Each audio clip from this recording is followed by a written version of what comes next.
Leatherback turtles have been swimming in the ocean for approximately 150 million years. I think they're one of the world's most remarkable animals.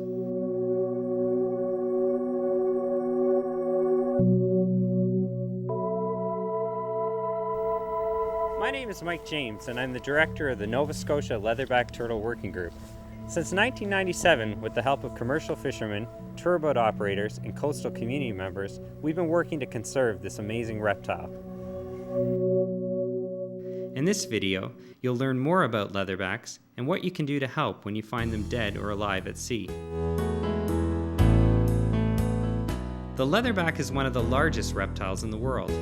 Like almost all reptiles, these turtles hatch from eggs. Atlantic leatherbacks mainly nest on beaches in South and Central America, the Caribbean, and Africa. When the turtles hatch, they have a carapace or top shell length of about 6 centimeters, and they weigh approximately as much as a chocolate bar. Before they reach adult size, however, they will experience an incredible 10,000-fold increase in body weight. Adult leatherbacks routinely weigh over 1,000 pounds and can grow to a carapace length of more than 2 meters.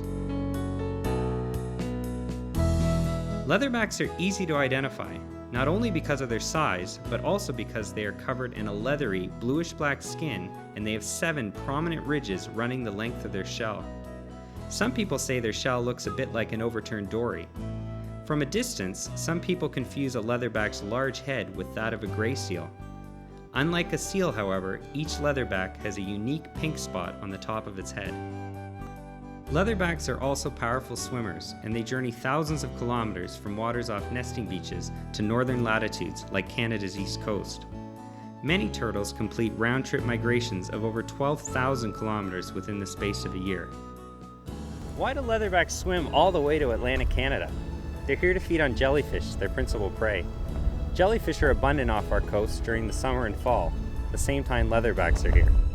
In fact, so many turtles come here to feed on jellyfish that some fishermen are surprised to hear that the leatherback is a critically endangered species. Although leatherbacks are indeed relatively abundant in Canadian waters, there have been drastic declines in leatherback nesting populations in some areas.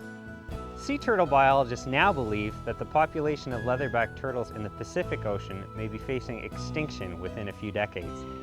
The Atlantic population is not in such serious danger yet, but it will take an international effort to ensure that it is protected. The number of turtles off Atlantic Canada's coast reflects just how many leatherbacks concentrate here to forage on jellyfish, rather than a general increase in turtle numbers across the entire Atlantic. It also underlines how important our waters are to this species.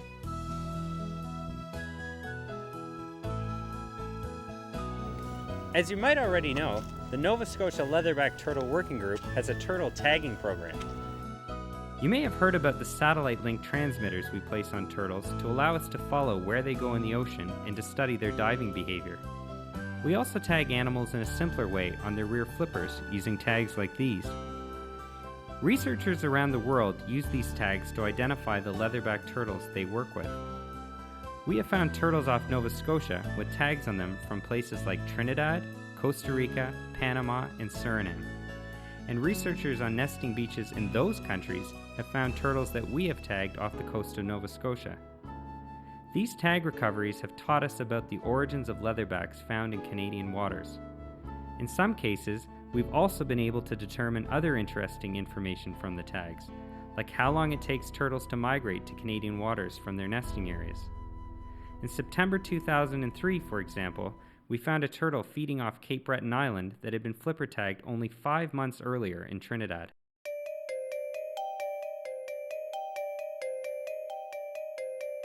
Like all animals, leatherbacks have natural predators. Hatchling turtles are bite-sized and are at risk both when they make their trip from the nesting beach to the sea and until they are too big to be a snack for larger animals. At sea, mature turtles have very few predators, except for occasional attacks by killer whales or large sharks. The greatest predators of the leatherback at all stages of its life are humans. In some countries, both nesting females and their eggs are harvested for food. The eggs are also sold on the black market as aphrodisiacs and cures for a hangover. In countries where leatherbacks nest, conservation groups walk the beaches at night to protect the turtles and their eggs. Most threats to turtles in the ocean are also from humans. Necropsies or autopsies of leatherbacks show that many turtles die after ingesting plastics, including the plastic wrap used to package commercial fish bait. However, the biggest threat to leatherbacks in the ocean is entanglement in fishing gear. This is where Canadian fishermen can make a big difference in our efforts to conserve this unique turtle.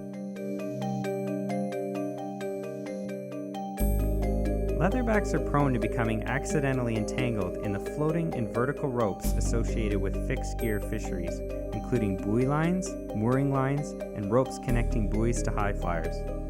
They also appear to be especially vulnerable to becoming entangled in lengths of rope floating at the surface of the water.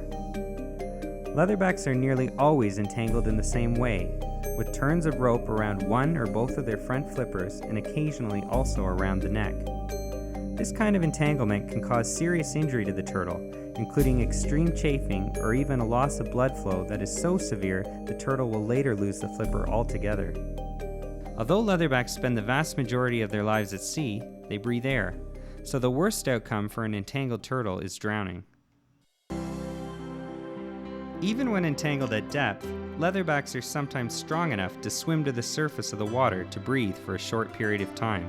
If they are discovered before too long, they can be released alive. Therefore, it's important for fixed gear fishermen to check their gear regularly, at least once a day when turtles are present in the areas they're fishing.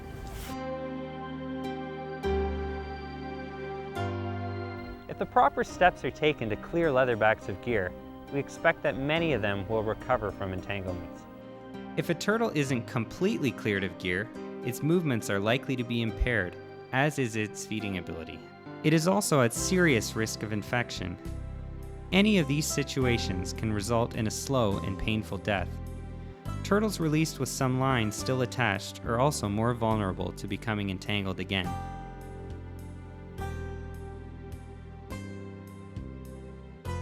In order to safely disentangle turtles, you'll need to know a few important things. Despite their strength and size, leatherbacks are gentle animals. An entangled leatherback is not likely to bite you. However, it will flap its flippers around and appear aggressive when you are disentangling it. Leatherbacks behave this way when they are frightened and trying to escape. Make sure you keep yourself clear of the turtle's flailing flippers. Bring the turtle alongside the boat, but don't attempt to subdue it. Instead, pull the rope taut so that the leatherback's movements on the line are restricted. Then, let the turtle flap around until it settles down, which it will after it tires itself out a bit. This will make it easier for you to work with the turtle. It's easy for us to look for flipper tags when we're working with leatherbacks aboard a boat. It isn't easy to see tags when turtles are swimming free. However, an entangled turtle gives you a chance to look for flipper tags. After the turtle has calmed down, lift its bottom end up in the water by grasping the point at the back of the shell. Next, check the inside edges of the rear flippers for metal tags. Sometimes you'll find the tags close to the tail, sometimes further along the flipper. If you do find a tag, please carefully record the information on both sides of it. There should be a series of numbers on one side and an address on the other.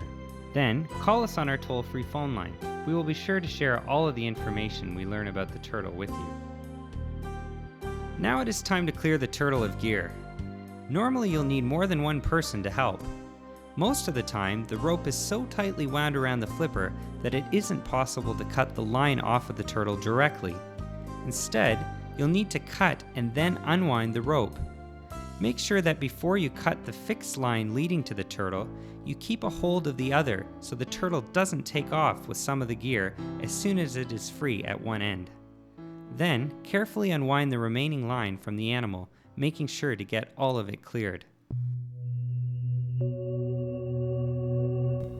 If you discover a dead turtle floating at sea or caught in your gear, please call us on our toll-free phone line and, if possible, bring the turtle to shore so we can study it. We will take samples of bone and tissue from the turtle for further analysis. We can learn a lot from studying a dead turtle, and the information we collect can go a long way to helping us understand the biology of leatherbacks and how we can best conserve them. DNA samples, for example, can tell us what beach the turtle hatched on. In addition to taking samples from the turtle, we'll use a handheld reader to check for internal microchips that researchers inject into leatherback shoulder muscles. These tags will provide us with the same kind of information we get from flipper tags. Dead turtles are also valuable because they can be weighed, something that is very difficult to do with a live turtle. The record for the heaviest turtle ever recorded is 2,028 pounds. We may have even bigger leatherbacks off our coast. Please call us to report your sightings of sea turtles. In all circumstances, your contact information will remain confidential. Make note of the date and time you saw the turtle and the latitude and longitude of the sighting. If you have a camera on board, we'd really like a photograph of the turtle, or video if possible. We will give you copies of the video and prints you send, and we will be sure to tell you about any information we learn from examining them.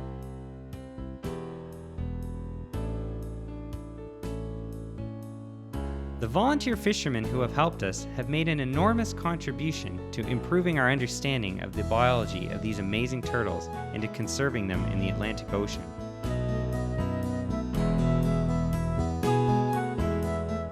We really appreciate the help you've offered us over the past few years, and we hope that you continue to help us. I look forward to hearing from you. For more information on the leatherback turtle and the Nova Scotia Leatherback Turtle Working Group, visit our website at www.seaturtle.ca or call us on our toll-free phone line, 1-888-729-4667.